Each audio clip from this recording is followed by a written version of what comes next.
Hey everyone, Lindsay Ferris Martin, City Council candidate for Ward 2.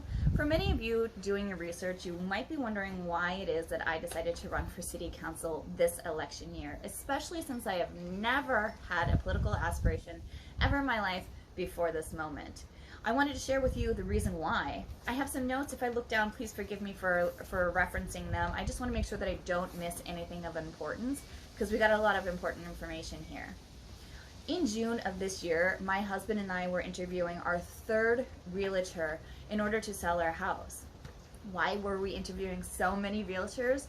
Well, our block specifically had a giant hurdle to overcome, and that hurdle was the crime on our block because of one problem property. This problem property had been an issue since 2015, but things really started to escalate to near fatal levels of April of 2018 until May, the end of May, June 2019.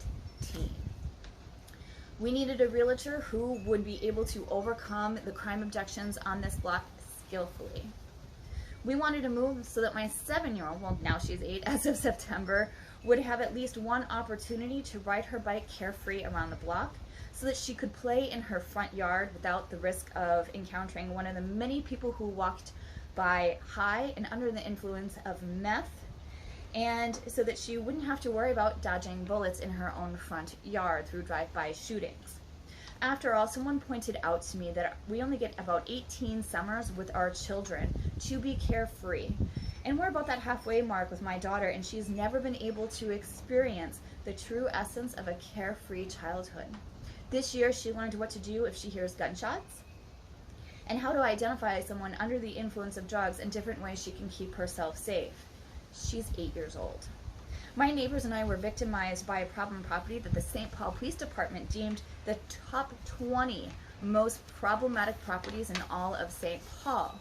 Our neighbors were subjected to drive-by shootings, stabbings, and open-air drug use, all within feet of a school and playground.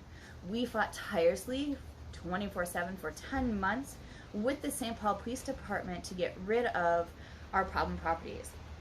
During that time, we had over 300 communication touch points with the St. Paul Police Department, a handful of neighborhood meetings with dozens of St. Paul police units that showed up in full force to support our neighbors and to devise a strategy and a plan to let us know that we could and would get through this.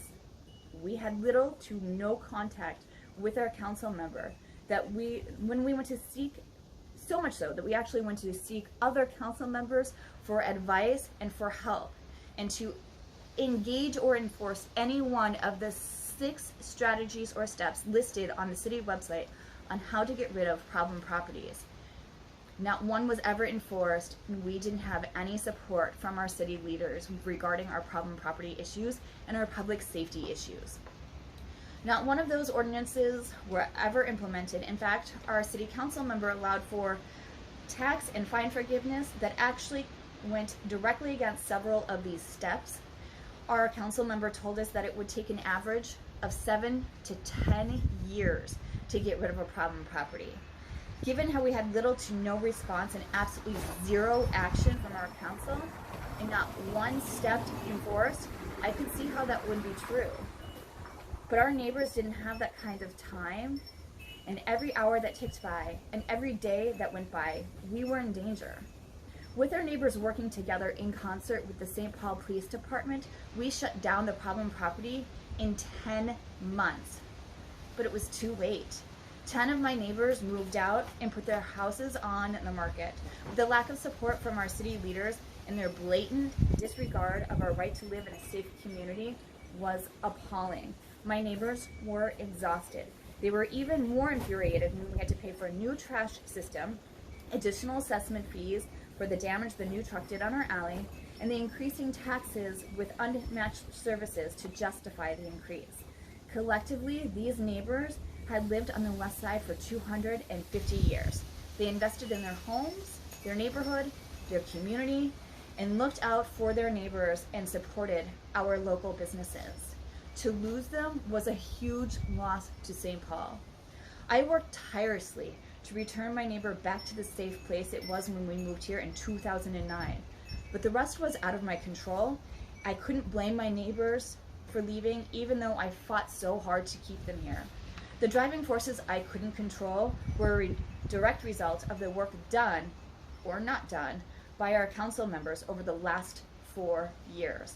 I'm fighting to keep our neighbors here, to fix our basic needs for a decent quality of life, to protect the rights given to us under our city charter, to protect the income of my neighbors that work so hard for their money and for their income, and to make sure that we stop abusing our residents with outrageous taxes that don't produce beneficial services. Thank you so much for taking the time to listen to my why. If you have any questions, please do not hesitate to reach out. I am more than willing and humbled to listen. I love feedback in any way, shape, or form, so please do not hesitate to reach out. If you have any other questions, I'm here. You can email me, message me, text me, whichever way is most convenient for you. Thank you so much, and I look forward to earning your vote November 5th. Take care.